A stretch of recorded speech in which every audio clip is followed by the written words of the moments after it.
Bonjour, je me présente, je suis Franck Thorey, enseignant de procédure civile au sein de la prépa ISP depuis maintenant plus de 10 ans.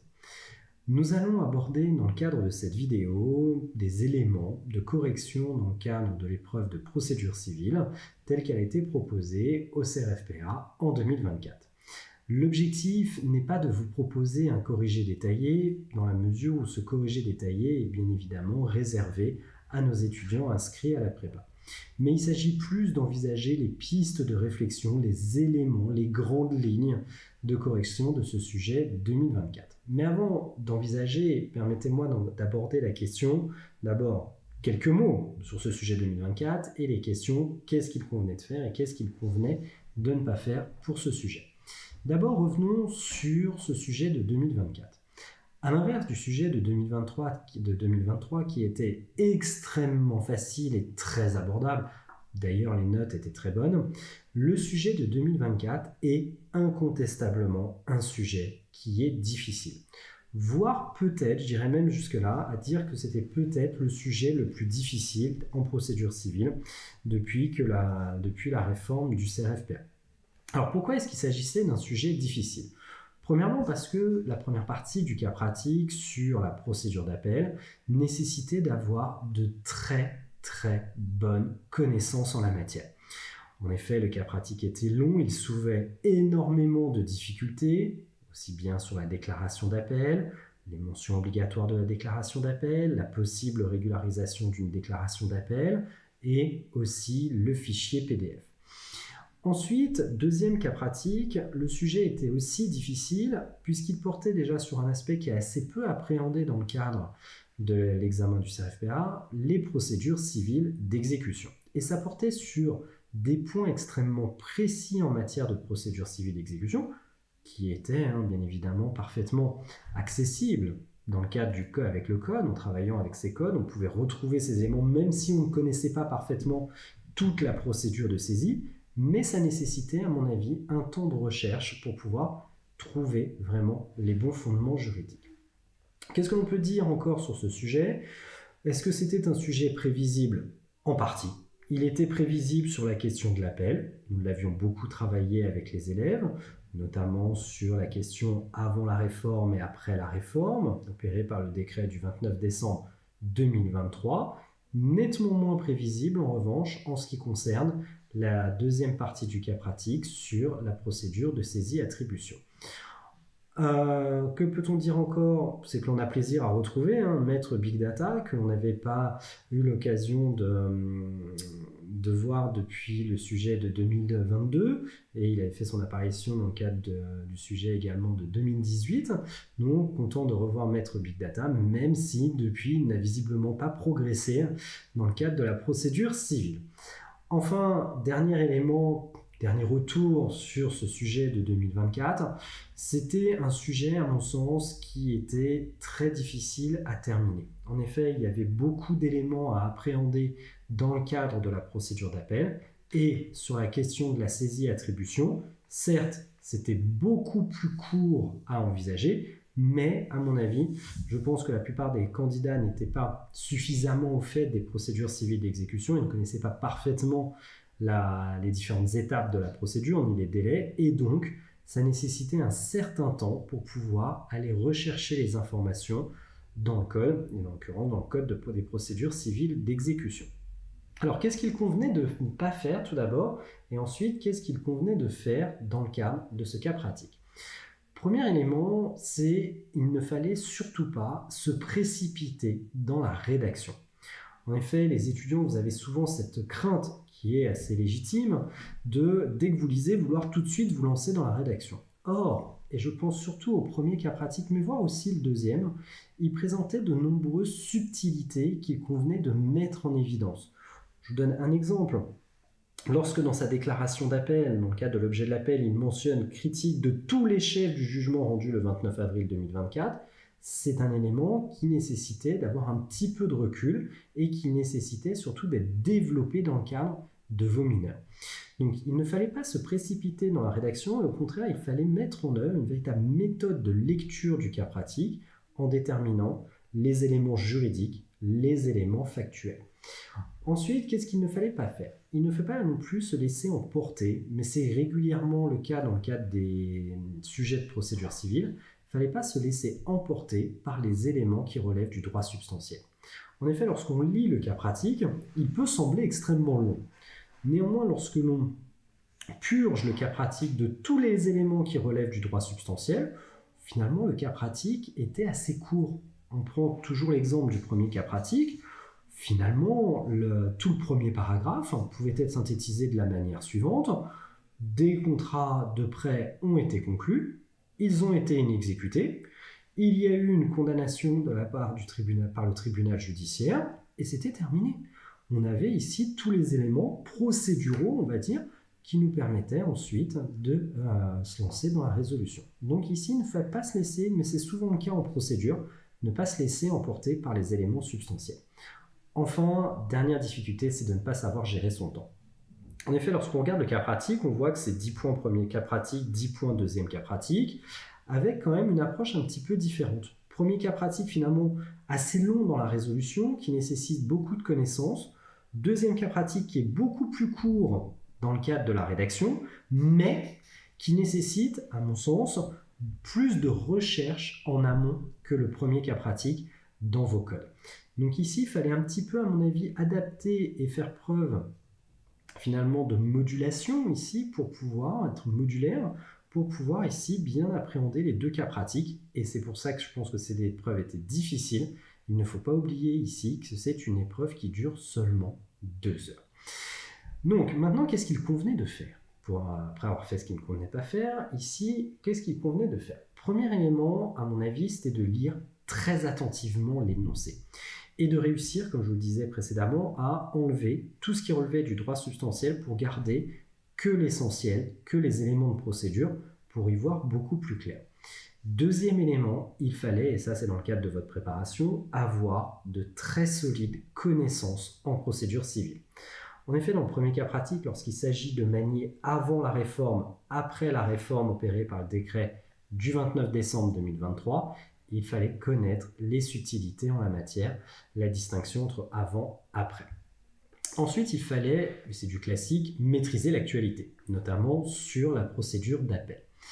Enfin, ce qu'il convenait de faire, à mon sens, c'était surtout de bien organiser la résolution du cas pratique. Si on analyse formellement l'énoncé, on voit qu'il y a 2 cas pratiques, grand 1 et grand 2. Pas de difficulté. Mais au sein de chacune des parties, au sein de chacun des cas pratiques, il fallait vraiment structurer, organiser la résolution pour que ce soit le plus clair possible et ainsi faciliter le travail du correcteur. Alors, commençons maintenant un petit peu les éléments de correction sur ce premier cas pratique. Tout d'abord sur la procédure d'appel et ensuite nous envisagerons la procédure de saisie-attribution. Bon, en substance, quels étaient les faits?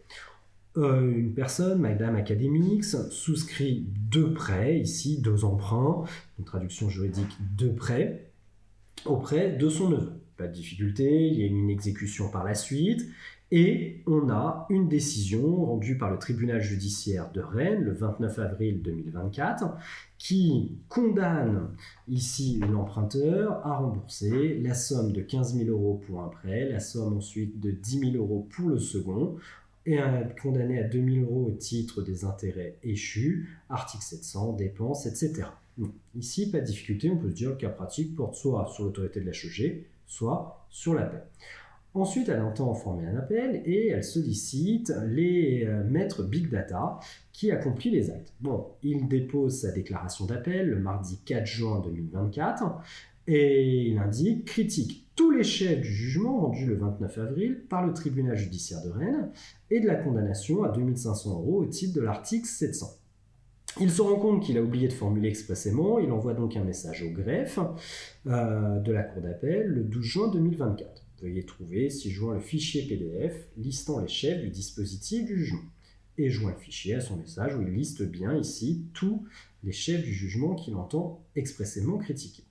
2 questions. Elle vous interroge le 2 septembre 2024 pour vérifier que ses intérêts ont été bien protégés, c'est-à-dire avant la réforme, entrée en vigueur le 1er septembre 2024. Deuxième question, est-ce que la réponse changerait si la déclaration d'appel était faite le jeudi 5 septembre, donc postérieurement ici à la réforme?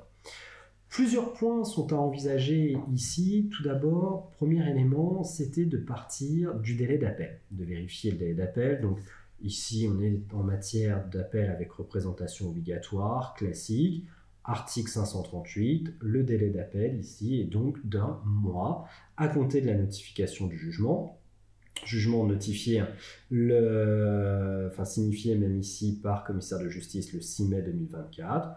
Déclaration d'appel le 4 juin 2024. Pas de difficulté en la matière sur l'appel. Néanmoins, puisque vous aviez les dates, à mon sens, il fallait l'appréhender. Ensuite, deuxième aspect qu'il fallait développer, et c'était le cœur vraiment ici de la résolution, c'est la question des chefs du jugement expressément critiqués. Alors, en ce qui concerne les chefs du jugement expressément critiqués, là, c'est toute la question finalement de l'appel général ou de l'appel total en la matière. Bon, on le sait, je vais aller assez vite, c'est la question de l'effet dévolutif de l'appel. On avait cette idée, article 542 du Code de procédure civile, l'appel tant par la critique du jugement rendu par une juridiction du premier degré à sa réformation ou à son annulation. C'est-à-dire concrètement que tout ce qui a été jugé peut être soumis à la cour d'appel. L'article 562 du Code de procédure civile précise que l'appel défère à la cour la connaissance des chefs du jugement qu'il critique expressément et ceux qui en dépendent. Bon, ici, ensuite on a cette concrétisation matérielle finalement de cet article, c'est l'article 901 du Code de procédure civile. Les chefs du jugement expressément critiqués auxquels l'appel est limité est une mention obligatoire de la déclaration d'appel. La difficulté maintenant ici, ça va être de déterminer si la formule critique de tous les chefs du jugement, rendue le 29 avril 2024, relève soit d'un appel général, soit au contraire est suffisant pour admettre que les chefs du jugement expressément critiqués figurent dans la déclaration d'appel. Alors, c'est la difficulté. Et il y a une véritable incertitude sur ce point, même si on peut la lever d'une certaine manière. En effet, ici, il précise critique tous les chefs du jugement, rendu le 29 avril par le tribunal judiciaire de Rennes, et de la condamnation à 2 500 €. Très bien, de l'article 700 du Code de procédure civile. Donc il précise certains chefs du jugement. Mais pour le reste, c'est un aspect global. Donc ici, on a une véritable incertitude. Soit on retient la qualification d'appel général, soit on retient la qualification de critique. Il a bien précisé ici les chefs du jugement expressément critiqués. Pour cela, il faut un petit peu revenir sur la réforme opérée en 2017 par le décret du 6 mai 2017. L'objectif de cette réforme, c'était de mettre en place un appel ciblé dès le stade de la déclaration d'appel. C'est-à-dire que dans la déclaration d'appel, on précise clairement les chefs du jugement que l'on entend expressément critiquer. Ici, on pourrait considérer qu'il y critique, puisqu'il dit les jugements de condamnation et l'article 700. Certes, mais ici, il faut se rapprocher un petit peu de la pratique. Généralement, en pratique, pour éviter d'écrire appel général, appel total, car on sait que la sanction, dans ce cas-là, sera la nullité de l'acte, il suffit simplement de faire un copier-coller du dispositif, ici, du jugement, pour bien lister les chefs du jugement expressément critiqués. Or, ici, c'est ce qu'il n'a pas fait. À minima, ce qu'il aurait dû faire dans le cadre de sa déclaration d'appel, c'est mentionner au moins le premier emprunt, le deuxième emprunt, les dommages et intérêts, les intérêts échus ici, la somme de 2 000 € et l'article 700, etc. Donc ça, c'est ce qui n'a pas été fait. Mais même, on vous donne la réponse en réalité, dans le cas pratique.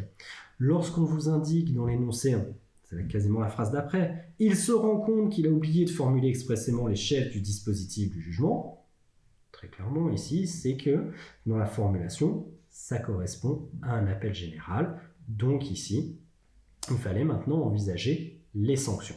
Bon, les sanctions sont issues de plusieurs arrêts de la Cour de cassation, notamment l'avis de la Cour de cassation de la deuxième chambre civile, enfin, je devrais dire même les avis de la Cour de cassation du 20 décembre 2017, la sanction, nullité, plus la jurisprudence postérieure, 19 novembre 2020, qui considère qu'il est possible de régulariser puisque c'est une nullité pour vice de forme, régularisation possible. Par quel moyen? Par une nouvelle déclaration d'appel dans le délai pour conclure, c'est-à-dire dans un délai de 3 mois. Donc concrètement, ici, il serait tout à fait possible en l'espèce de procéder à une régularisation par une nouvelle déclaration d'appel dans le cadre d'un délai de 3 mois. Mais c'est ce que n'a pas fait ici Maître Big Data. Maître Big Data, ici, au contraire, n'a pas déposé une nouvelle déclaration d'appel, mais il a simplement envoyé un mail, un message au greffe avec le fichier PDF contenant les chefs du jugement expressément critiqués. La Cour de cassation civile 2e, 30 janvier 2022, précise qu'un simple message électronique de l'avocat de l'appelant ne peut, peu importe son libellé, et même adressé au greffe dans le délai requis, valoir régularisation de la déclaration d'appel. Donc ici, le moyen, la voie qu'il a utilisée d'envoyer un message au greffe ne permet pas de régulariser sa déclaration d'appel. Ensuite, il fallait envisager ici la question du fichier PDF. C'était clairement un appel de la part du concepteur du sujet, expliquer, même si c'est succinct, l'évolution en ce qui concerne le fichier PDF. Et notamment, c'est parti de l'arrêt de la Cour de cassation, de la deuxième chambre civile, du 13 janvier 2022, suivi ensuite par le décret du 25 février 2022 et de son arrêté du 25 février 2022 qui finalement autorise cette pratique du fichier PDF joint à la déclaration d'appel. Ensuite, dernier aspect, je devrais dire plutôt, il s'agissait d'envisager tout le cas pratique sous l'angle de la réforme. Je ne vais pas rentrer dans tout le détail ici de la réforme, mais il fallait envisager la question de l'effet dévolutif et les modifications qui ont été apportées par le décret du 29 décembre 2023, aussi bien à l'article 562 du Code de procédure civile, 901 du Code de procédure civile et 915-2 du Code de procédure civile, et notamment d'envisager la question de la possibilité désormais de rectifier, compléter ou retrancher la déclaration d'appel qui ne mentionnerait pas tous les chefs de jugement expressément critiqués, non plus désormais par une nouvelle déclaration d'appel, mais par les premières conclusions dans le délai de 3 mois.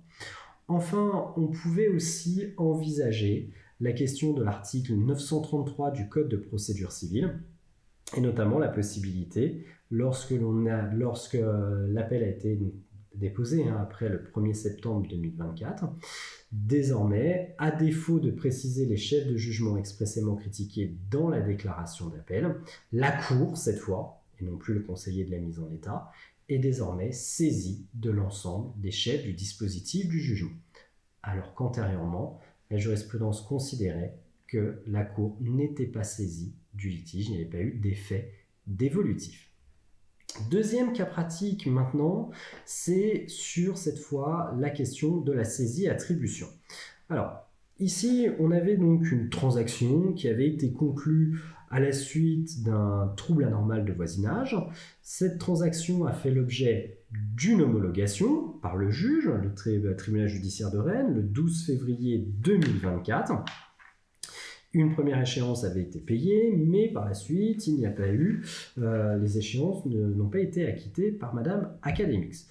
Bon, à la suite, il diligente une procédure de saisie-attribution réalisée par un huissier de justice auprès d'un tiers, à savoir la banque. Néanmoins, il y a des difficultés qui se posent.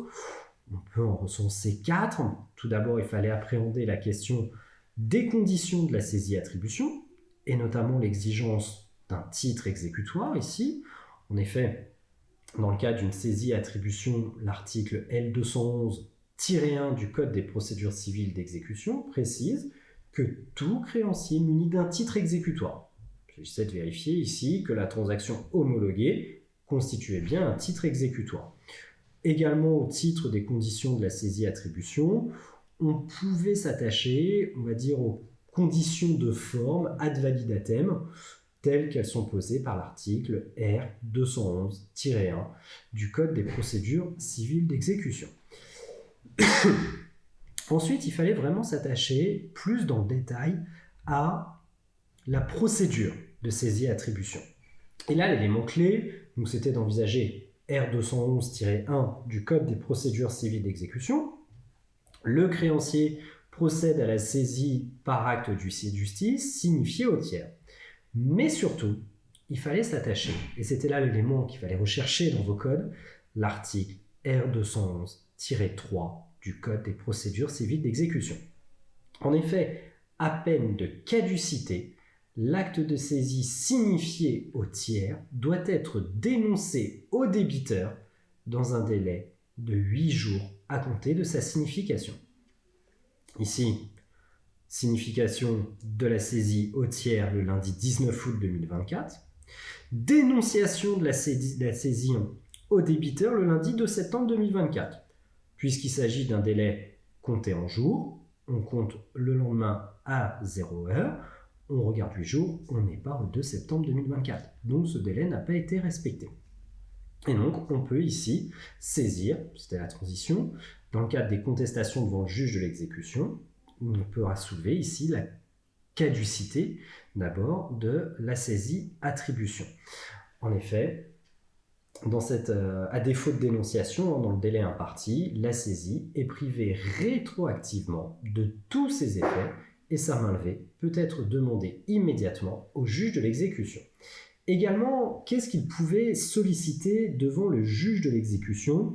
C'était notamment la question de savoir si on pouvait revenir, dans le cadre de la compétence du juge de l'exécution, est-ce qu'il peut revenir ici sur la transaction qui a fait l'objet d'une homologation et notamment se prononcer sur la nullité liée à l'absence de concession réciproque, selon ici Madame Académix. Bon, on va y revenir. Par principe, le juge de l'exécution n'a pas la possibilité de revenir, de remettre en cause une décision qui sert de fondement à la saisie-attribution. Néanmoins, quelques limites ont pu être posées, notamment par la Cour de cassation, et c'est le cas de la transaction. En effet, dans le cadre de la transaction, la Cour de cassation affirme que les juges peuvent se prononcer sur la nullité d'une transaction, même si elle a été homologuée. C'est un arrêt de 2017. Donc ici, le juge pourrait tout à fait être amené à se prononcer sur la nullité de la transaction. Alors, Madame ici Académix invoque, elle estime important dans les concessions consenties dans cette homologation et vous demande si elle dispose d'un moyen procédural. Comptant soulever finalement le déséquilibre. Bon, pas certain des chances de succès puisque monsieur ici, le voisin, renonce à son droit d'action et il y a une facilité, un échéancier de paiement. Donc pas certain que ça puisse prospérer, mais c'était absolument pas la question et on vous le met très clairement. Vous ne devez pas développer ce moyen tenant à la nullité de la transaction. Enfin, le dernier élément qu'on pouvait envisager, c'était la question de la notification du jugement. Alors, c'était plutôt, on va dire, des éléments un peu bonus. Pourquoi? Parce que c'est pas dit clairement cet aspect-là. En effet, ici, la transaction, elle est homologuée, donc c'est une décision, donc elle doit faire l'objet d'une notification. Article 533 du Code de procédure civile. Et la Cour de cassation, notamment par un arrêt de 2023, a affirmé que la transaction doit être notifiée, la transaction homologuée doit être notifiée, faute de quoi aucune saisie n'est envisageable. Donc, argument également qui pouvait être ici soulevé devant le juge de l'exécution. Enfin, en guise de conclusion, ici, on peut dire quoi? Le sujet était certes difficile. Il faut incontestablement de solides connaissances en matière de procédure civile. Alors, je sais que la procédure civile peut sembler être une matière assez difficile de premier abord. Néanmoins, je peux vous assurer qu'une fois qu'on comprend la logique de la procédure civile, mais aussi son évolution, ça devient tout de suite de plus en plus clair. Et surtout, si je peux vous donner un conseil, appréhender la procédure civile, non pas comme une matière liée à la pratique, oui c'est le cas, mais comme toutes les matières en droit. Essayez d'appréhender la procédure civile comme une matière de droit substantiel, comme finalement le droit des obligations. Et un parallèle avec le droit des contrats peut être fait. On a des principes directeurs en procédure, comme en droit des contrats, on a un droit commun en procédure civile comme en droit des contrats, et il y a des procédures spécifiques, à l'appel, à pouvoir en cassation, devant le tribunal judiciaire, comme il existe en droit des contrats, ce qu'on appelle les contrats spéciaux. Donc appréhendez vraiment la procédure comme une matière de droit substantiel. Enfin, dernier élément en guise de conclusion, c'est qu'il faut bien évidemment de la méthode en matière de résolution du cas pratique, mais également une méthode très rigoureuse pour lire l'énoncé. Je vous souhaite à tous bon courage dans le cadre de votre préparation. Au revoir.